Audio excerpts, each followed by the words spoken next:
我必須要強調，如果用直升機喺呢個火警裏邊掟水彈，如果喺個樓宇嘅上空投擲水彈，啲水係唔會落入個火場裏邊，只會淋咗去一個大廈嘅外圍，同個滅火行動係冇直接關係。第二，我哋要考慮嘅就係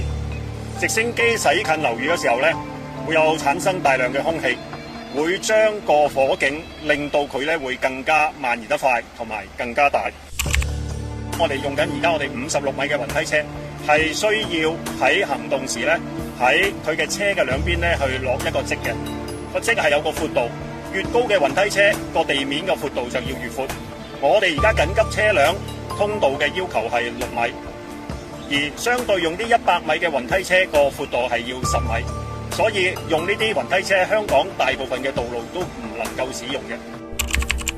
無人機滅火而家喺消防總隊裏邊仍然係探索階段、試行階段，睇翻啲片段都知道，無人機承載嘅滅火喉嘅直徑係遠遠比而家我哋消防車或者我哋消防喉嘅直徑為細，咁即係代表咗佢能夠去用嘅水嘅滅火係相對少。今次係好多單位着火嘅情況呢，並不是一個有效嘅做法。